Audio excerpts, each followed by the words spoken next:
You know, when you're reading something online, maybe a really great blog post, Yeah, totally engrossed. and you just think, man, I wish I could find more stuff exactly like this. Right, not just like the latest thing the site published or what's popular. But something truly connected, based on the actual ideas in that post. Exactly. It's a real challenge, isn't it? Finding that specific, relevant content in the sea of information out there. It really is. Cutting through the noise, it often feels like looking for that needle in a digital haystack. Absolutely. Yeah. And while, seeing the latest posts is fine, it doesn't always scratch that specific itch when you're deep into a topic, Getting to real semantic relevance, understanding the meaning, that's much tougher. especially with the usual tools. And that's exactly why we're excited for today's deep dive. Welcome everyone to the deep dive. Today we're looking at a really cool practical use of AI in web development. Yeah, we're unpacking a blog post from Logarithmic Spirals. We'll call them logarithmic for short. And the post is titled, Add AI-Powered Similar Posts to Your Astro Blog.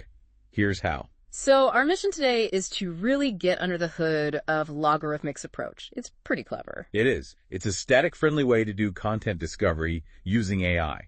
We want to see how they built this similar posts feature. How it works, why it's fast, relevant, and crucially, how it runs without needing a server in real time. Yeah, what insights does this give us for making information more accessible online? I think this approach could really, change things for static sites. Definitely.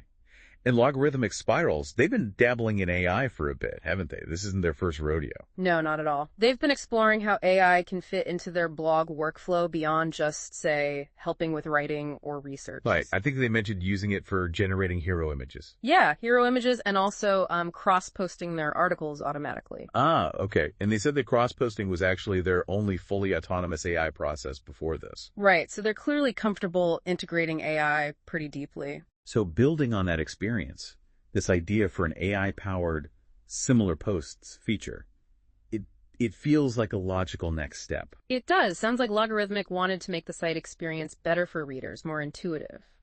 And also, probably, cut down on the manual work for themselves, linking related articles by hand, smart automation. Exactly. And they didn't just pull this idea out of thin air. They mentioned getting inspiration from Hashnode. Yeah, Hashnode has that more articles component, but Logarithmic saw a way to, improve on it significantly. How so? What was Hashnode doing? Hashnode's component usually just shows the 3 most recent articles. It's based on time. Okay, latest posts. So what was Logarithmic's big innovation? Here's a really cool part. They shifted from recency to relevance. Yeah. True semantic similarity. Meaning finding posts that are actually about similar things, not just the newest ones. Precisely. It sounds like a small change, but it makes a huge difference in usefulness. And the tech behind that semantic relevance. That's the AI piece, right? Embeddings and cosine similarity. Exactly. That's the core of it. It's not just listing stuff. It's about the AI understanding the content itself. That's what makes their feature stand out. Okay, let's unpack those terms about embeddings and cosine similarity. They sound technical, but Logarithmic actually explained embeddings quite clearly. They did. Yeah. Good definition.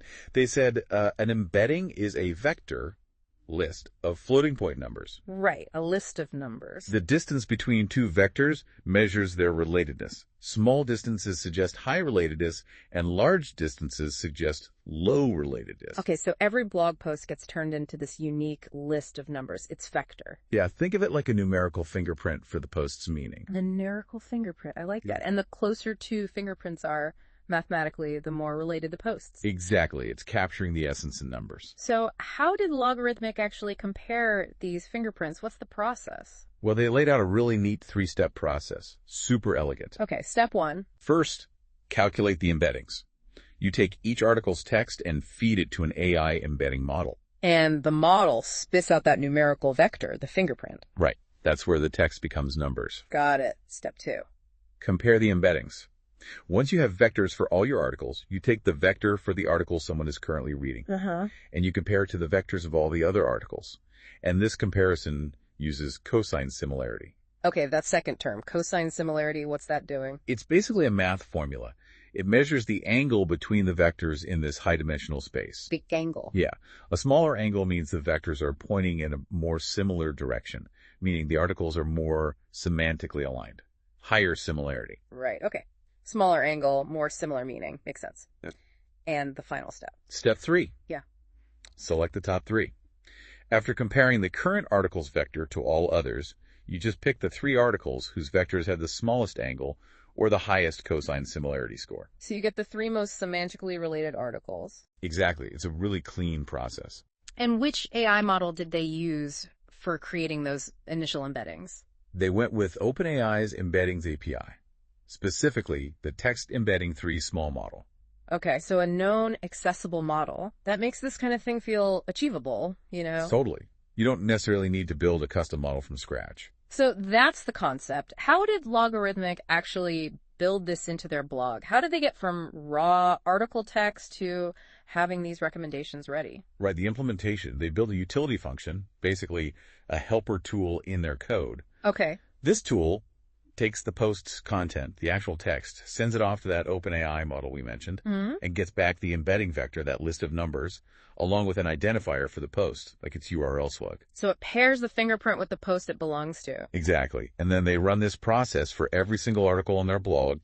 They loop through all their markdown content. The raw text. Yeah, the raw post.body, as they called it, and generate an embedding for each one. Wow, okay. So after that runs, they have this big collection, every post mapped to its unique numerical fingerprint. Precisely. That's the foundation. But like you said, having the embeddings is one thing. How did they actually calculate the similarity between them all? That's the next bit of code magic. They wrote another function, this one specifically for get cosine similarity. The angle calculation we talked about? Yep. This function takes 2 embeddings, 2 of those number lists, and does the math. It calculates the dot product, finds the magnitudes, stuff referenced in a Stack Overflow link they included. Okay, the linear algebra bits. Right. But the upshot is it spits out a score telling you how close or aligned those 2 article vectors are. Higher score means more similar. Got it. So they can now compare any 2 articles. But how do they manage doing that for all articles efficiently? Comparing every single pair seems like a lot of work. It would be if they did it every time someone loaded a page. But here's the really smart part. Pre-computation. Doing the work ahead of time. Exactly. They have another process. It takes all those embeddings they generated earlier. Right. And for every single post, it calculates the cosine similarity between that post and every other post on the site. Obviously, it skips comparing a post to itself. Okay, so it figures out how similar each post is to all the others. Then for each post, it sorts those similarity scores from highest to lowest. Finding the best matches. And picks the top 3.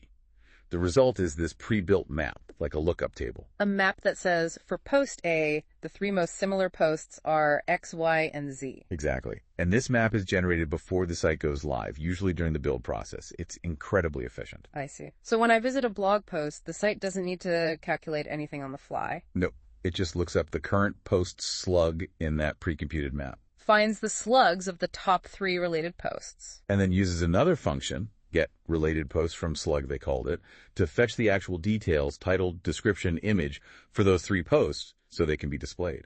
That is clever. So how does it actually look on the page? How did they display these recommendations? They built a new component for their site using Astro, which is the framework their blog uses. A reusable piece of code for the front end? Right. It's called similarposts.astro, logically enough. And what does the user see?